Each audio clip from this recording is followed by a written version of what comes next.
Salut à tous, Arnaud pour Geek & Vaps. Donc aujourd'hui, review de l'Origin Genesis V2 de chez Norbert.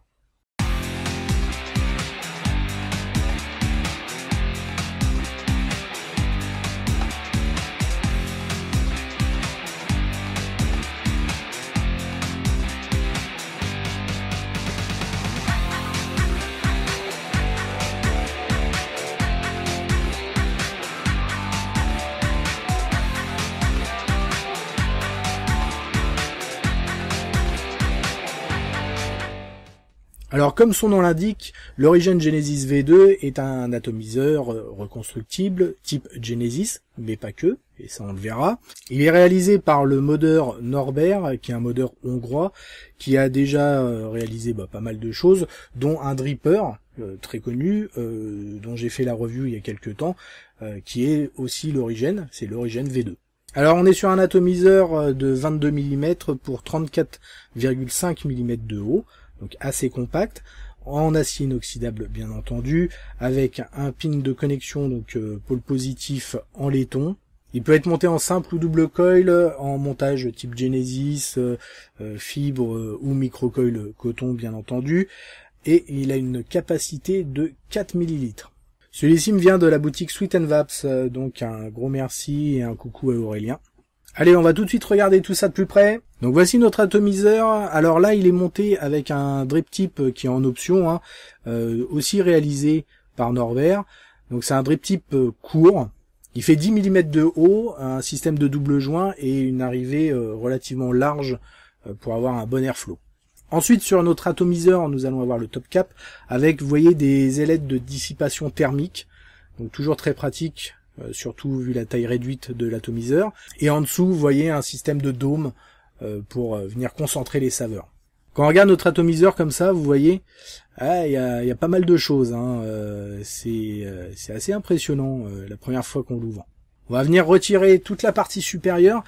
Un petit peu dur, surtout au début, les joints vont se faire, mais c'est vrai que au démarrage, c'est assez coriace. Donc on a le corps, on va dire, de la chambre d'atomisation, avec, vous voyez, une bague pour le réglage d'airflow équipée de deux trous de 2,5 mm, ainsi qu'une sorte de rigole. Ensuite, on a le corps à proprement parler, avec différents trous. Donc, vous voyez, il y a un trou d'1,2, 1,5, 2 et 2,5 mm, et ce, en deux fois. On a également un double trou spécial Genesis, qui est, alors je crois que c'est à peu près 1 mm x 2. À l'intérieur, donc, deux joints, ce qui fait que ça tient méchamment. Et ensuite, notre bague de réglage d'airflow. Alors, cette bague, en fait, vient bien se maintenir, mais on peut arriver à la tourner relativement facilement. Vous voyez, vous avez une position, donc, double coil, et si vous venez la décaler comme ceci, vous voyez qu'il n'y a plus qu'un seul trou d'ouvert. Donc là, on voit un peu mieux le plateau de travail. On va y revenir un peu plus en détail après. Donc ensuite, on a une autre bague qui se visse, comme ceci.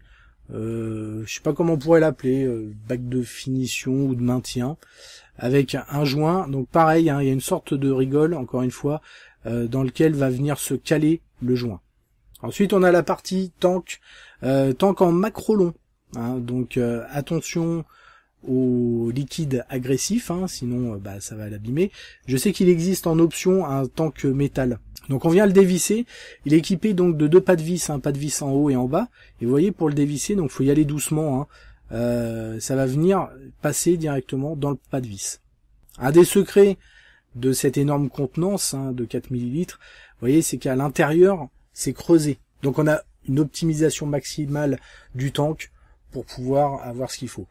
Vous voyez aussi, on a un joint à la base pour assurer l'étanchéité du tank.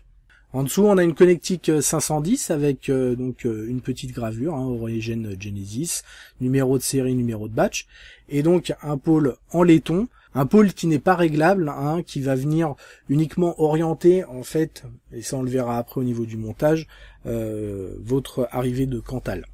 On a également un sachet donc contenant différents joints, une pièce additionnelle, donc ça on le verra, c'est une petite option, une clé à laine et des vis de remplacement. Donc on va attaquer le plateau, on va le décortiquer un peu. Donc là, j'enlève une première vis qui est la vis de remplissage pour le liquide. Ensuite, vous voyez, vous avez différentes vis Allen qu'on va démonter. On en a deux ici qui viennent maintenir en fait notre système qui va nous permettre de régler en simple ou double coil. On va voir ça après. Et ici, une autre qui nous sert en fait de pôle négatif. Ici, nous avons le système de serrage pour le positif du Cantal. Hein. Donc très bien fait, hein, avec deux vis, on peut tout démonter. Hein. Donc sur notre plateau, nous avons 4 gros trous, 2 de 3,5 mm et 2 de 4,5 mm. Ça va nous permettre de faire nos différents montages. Les 3,5 mm vont nous permettre de faire des montages type Genesis, et les 4,5 plutôt pour du microcoil coton. Donc ensuite on a ces deux fameuses pièces, vous voyez, des sortes de croissants de lune, je sais pas, qui sont donc anodisées. Vous voyez, ils font pas la même taille. Tout simplement, c'est ce qui va nous permettre de faire un réglage en simple ou double coil. C'est-à-dire que là, je vais mettre la pièce qui nous permet de faire un simple coil. Donc je vais venir me caler correctement au niveau des trous. Et là, par exemple, je suis en simple coil pour du microcoil coton. Si je mets de l'autre côté, je me retrouve en simple coil pour un montage type Genesis. Avec l'autre pièce, vous voyez, je viens obstruer un peu moins et donc découvrir ce qu'il faut pour monter un double coil, que ce soit en Genesis ou en microcoil coton. Donc là, du coup, vous avez deux pôles négatifs, toujours à la vis de remplissage, et une seule vis qui vient tenir la pièce. On pourrait continuer et venir enlever la tige positive et venir démonter une pièce supplémentaire à l'intérieur en fait de cette structure de tank, mais c'est assez délicat, je vous déconseille de le faire. Donc vous voyez, quand je viens avec un tournevis tourner cette tige positive, ça vient tourner sur le dessus et donc pouvoir orienter en fait le trou pour le Cantal en fonction de mon montage. En regardant à l'intérieur, vous voyez, on a une sorte de plateau avec deux trous, donc de 3,5 aussi, qui correspondent en fait aux deux trous principaux de 3,5, qui permet en fait, entre guillemets, de venir guider votre montage Genesis. Ensuite, on va venir remonter tout ça en faisant bien attention quand vous venez remettre le tank, de le mettre dans le bon sens, hein, d'une part, et de pas y aller comme un bourrin, hein, ça reste du macrolon, faudrait pas foirer les pas de vis. Par contre, c'est pas mal qu'on puisse le démonter entièrement comme ça pour un nettoyage en profondeur. C'est également pratique quand vous faites un montage en microcoil coton pour faire passer le coton vraiment dans le tank. Vous pouvez retirer comme ça la partie macrolon et venir la faire descendre correctement à l'intérieur. On vient remettre la bague également. Bien sûr, on serre bien la partie inférieure sur le pôle positif et la partie supérieure. Et là, je viens juste remettre la vis du négatif pour pouvoir faire mon montage. On va pas remettre la base tout de suite, histoire d'avoir de la place, être tranquille. Par contre, n'oubliez pas de vérifier que vous avez bien la bonne vis du pôle négatif mis en place par rapport en fait au plateau, au cache qui va venir après. Alors on va se faire un petit montage Genesis justement, ça va être l'occasion un peu. Avant le Genesis, c'était avec, alors ça se fait toujours, hein, en mèche, une sorte de mèche métal, vous voyez, assez fine, ça fait un peu moustiquaire. C'était assez galère à travailler, moi personnellement j'aimais pas trop le rendu, je trouvais que ça avait un rendu un peu trop métallique. Donc on va utiliser un montage câble acier, en l'occurrence là je vais utiliser du 2 mm. Donc pour le couper, vous avez plusieurs possibilités. Je vous conseille d'utiliser un peu de scotch à l'endroit où vous allez couper pour éviter de venir un peu éclater les fibres métalliques. Là, j'ai pas de pince coupante suffisamment costaud, faut vraiment une tenaille, pas une petite pince coupante. Donc j'utilise ma mini perceuse équipée d'un disque et ma foi, ça va bien comme ça. Faut y aller doucement, faut faire attention, mais il n'y a pas de problème. Alors une fois que j'ai fait ça, je vais venir mettre, alors j'en fais plusieurs, les petits bouts à bouillir pendant 10 minutes. À savoir, vous pouvez faire bouillir le câble entier. Là, moi, je le fais directement un petit bout parce que je me dis, suite à la coupe, il peut y avoir quelques petites impuretés ou autres, donc au moins ça nettoie nickel. Après, bien sûr, vous laissez refroidir, sinon vous allez vous brûler. Voilà, j'ai mon petit bout de câble acier, nickel. Je vérifie bien sûr qu'il fait la bonne hauteur. De toute manière, je l'avais mesuré bien sûr avant de découper, donc là c'est parfait. Et donc ensuite, je vais utiliser une gaine en fibre. Hein. Alors vous voyez, hein, au bout, c'est un peu n'importe comment. Donc avant de la découper, en fait, je vais venir la chauffer. Ça va vous permettre de la couper beaucoup plus nettement. Et ça va éviter tout effilochage. Donc un petit coup de chalumeau, histoire de chauffer tout ça. Et après, une paire de ciseaux, clac, et ça coupe nickel. Donc on vient couper un petit manchon en fait qui va venir sur la partie supérieure du câble acier, là où on va faire notre coil. Donc ensuite on la met en place sur notre câble et on vérifie que ça va bien. Et là c'est nickel. Donc là j'utilise un Cantal en 0,32. Je viens faire une sorte de petit hameçon pour pouvoir se placer au niveau du négatif. On vient resserrer bien entendu ça. Et je vais faire 3 tours autour de ma chaussette de silice. On serre bien, hein, faut pas que ce soit trop lâche, bien entendu. Et on essaye d'avoir des spires bien espacées avec une séparation plus ou moins nickel. On passe le Cantal donc dans le pôle positif. Et une fois bien en place, on va tourner, parce que je l'avais tourné un peu à l'extérieur pour bien la placer. Donc je viens avec le tournevis tourner légèrement. Et me réaligner. Ensuite, on serre bien, on vient retirer l'excédent de Cantal, donc en tournicotant ça va très bien. Donc là on a quelque chose qui est plutôt propre. On va regarder ce que ça donne en ohm, et donc on est à 0,65. Là c'est un poil bas. Ensuite je viens l'installer sur un mode méca, pour voir un peu comment mes spires rougissent très rapidement, histoire de pas avoir de points chauds. Et là, vous voyez, ça rougit directement, et en même temps, c'est super. Du coup, je vais pouvoir installer mon cache, on va l'appeler comme ça, une sorte de plateau de cache, donc avec mes 2 petites vis et la clé Allen. Et donc, on nous annonce 4 ml. Donc, je vais prendre une seringue, rempli de 4 ml de liquide, du Snap-Peer, donc un petit die de la gamme Revolut High-End, et j'envoie ça, donc je suis sur du 50-50, et bah ma foi, on arrive à vider complètement la seringue. On se demande en fait où le liquide vient se mettre. Et vous voyez, très rapidement, j'ai ma silice qui vient se gorger de liquide. Ça me permet de voir qu'il y a une très bonne capillarité. D'ailleurs, on regarde ce que ça donne sur le mode. Eh ben, ça a l'air de bien envoyer. Ensuite, on va venir replacer le top cap. Donc là, vous allez régler votre airflow un peu à votre convenance. J'ai mis un petit peu de liquide au niveau des joints, histoire que ça vienne se mettre en place un peu plus facilement. Pensez bien sûr, à mettre votre airflow en face du coil. Je vais remettre le drip tip. Et on est prêt à vaper. Petit goût de jus d'orange pour vous montrer que c'est un vrai.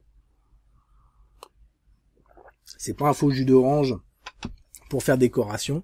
Donc là notre ato est monté donc en Genesis, câble acier comme on l'a vu, toujours avec le même liquide, le Snap-Peer.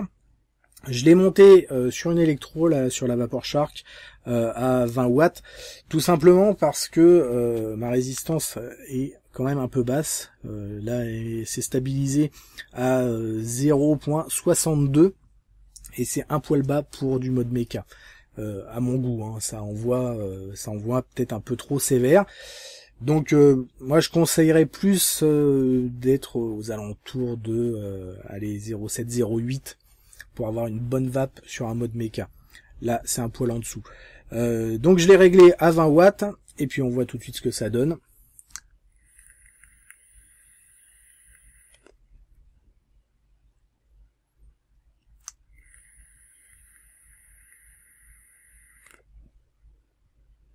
C'est super bon. Là, je l'ai réglé avec les 2 petits trous d'1 millimètre, ce qui nous donne en fait une vape relativement serrée. On n'a pas quelque chose d'ultra aérien. Par contre, si vous réglez sur le trou de 2,5, ça va être beaucoup plus aérien dans les poumons, ce qui est très agréable aussi. Là, c'est une vape un peu plus pépère. Les saveurs sont très présentes. Aucun souci, on vient redécouvrir, pour moi en tout cas, le Genesis avec cet ato. ça marche juste parfaitement bien. J'ai plus ces problèmes de goût métallique. Bon, c'est vrai que le Genesis, je l'avais un peu boudé, hein, clairement. Là, je le redécouvre. Et sur un liquide gourmand, c'est souvent sur les liquides gourmands que ça va venir vraiment bien rendre les saveurs, avoir quelque chose de bien riche. Je trouve même que sur ce die que j'utilise déjà dans d'autres râteaux, hein, je vais déceler en fait un peu plus les arômes, des choses que je sentais un peu moins. Là, je les sens nettement plus. Alors j'ai pas fait de montage microcolle coton, c'est assez simple, ça fonctionne très bien aussi en microcolle coton, il y a largement la place, vous pouvez faire vraiment un gros coil, vous faire plaisir. Double coil, moi j'ai une préférence pour le simple coil, pour la saveur. En double coil ça envoie, en plus les deux trous 2,5 mm, vous avez une vape hyper aérienne, et alors là si vous voulez envoyer sévère, il suivra. Après, avantage, inconvénient de ce type de montage. Alors ce qui est pas mal, c'est que le câble acier en fait a une durée de vie énorme. Hein, tout simplement, quand il est sale, vous le prenez, hein, vous pouvez le remettre à bouillir, le nettoyer et le réutiliser. Donc c'est quasi vie infinie, hein, on va dire. La petite chaussette, du coup, hein, vous changez juste ça, c'est pas grand chose. Faut refaire son coil par contre. Mais là, il se monte très facilement. En plus, les résistances type Genesis ont tendance à tenir plus dans le temps que les montages microcolle coton. Enfin, sans rien changer. Vous avez bien sûr changé votre coton, donc du coup, ça se change assez facilement. Mais là, en l'état, votre résistance, vous allez pouvoir la faire durer beaucoup plus longtemps. Concernant le tarif de cet atomiseur, on est à 125 €. Donc, c'est un certain prix, hein, bien entendu. Après, il y a du boulot. Franchement, les pièces, surtout les deux systèmes de plateau là qui viennent réduire tout ça. Pareil, optimisation concernant la quantité de liquide dans quelque chose qui est vraiment tout petit, quoi. Il y a des drippers plus gros que ça, hein. C'est pour dire. Donc, franchement, c'est un super boulot. Il y a du travail derrière, du travail de modeur. Quelque part, ça a un coût. Pour ce qui est du drip tip, on est à 13,50 €. Donc ça va, un petit drip tip métal qui fait bien et qui se marie du coup parfaitement avec l'atto. Allez, on va tout de suite passer au plus et au moins. Les plus pour commencer. La conception de cet atomiseur. Clairement, il est bien conçu. Il a été bien pensé. Pensé à la fois pour ceux qui veulent faire du montage Genesis et du microcoil coton. Ils ont pris en considération ça. Ils savent que un atomiseur Genesis maintenant ne se monte pas forcément que en Genesis. Il y a des personnes qui apprécient les atomiseurs de ce type-là, mais en microcolle coton. Le rendu des saveurs qui est vraiment excellent. On a un rendu de saveur qui vaut largement un dripper à mon goût. C'est assez impressionnant et c'est vraiment très très bon. Le système de réglage d'airflow qui est relativement simple mais efficace, avec cette petite option là des deux petits trous pour les montages Genesis que personnellement j'aime bien, donc c'est vraiment sympa. Et pour finir, les ailettes de dissipation thermique qui marchent très très bien, parce qu'on a encore une fois un atomiseur qui est relativement court, on vape à des puissances relativement élevées, et malgré tout, ça vient pas chauffer. J'ai le drip tip en métal, je me suis jamais brûlé la bouche à cause de lui. Les moins maintenant. Ouais, le tank en macro long, effectivement, on sait qu'avec des liquides un peu agressifs, ça va pas tenir, hein, clairement. Alors encore une fois, il existe en option un tank métal. C'est vrai que ça aurait été sympa de l'avoir directement avec, hein, comme pas mal d'atos qui fournissent directement les deux types de tanks. Hein. C'est vrai que ça aurait été un plus. Peut-être pouvoir penser, parce que avec justement cette histoire de bague au-dessus, on aurait pu imaginer assez aisément en fait pouvoir venir caler un tank en Pyrex. Peut-être que c'est prévu, on sait jamais. J'en sais rien actuellement, mais en tout cas avec un petit truc en Pyrex, ça aurait été juste superbe. Voilà, un très bon atomiseur qui est sorti depuis quelques temps. Il y a eu déjà des vidéos dessus. Vous pourrez voir éventuellement d'autres montages. Je sais que Todd, entre autres, a fait un montage double microcoil coton. Donc si vous voulez voir un peu ce que ça donne, allez-y, foncez. En tout cas, très bonne pioche. Si vous voulez vous lancer dans le Genesis, Alors je vous conseille déjà les montages en câble acier et gaine, ça marche très bien. On n'a aucun risque de court-circuit du coup, puisqu'il y a la gaine qui vient isoler, et puis c'est un très bon atout pour se lancer, ça c'est clair. Ce qui est bien aussi, c'est que à la rigueur, si le Genesis c'est pas votre cam, vous pouvez toujours le monter en micro-colle coton, et ça marche super bien aussi. Allez, on se retrouve très rapidement pour de nouvelles aventures, merci d'avoir regardé cette vidéo, et une très bonne vape à tous.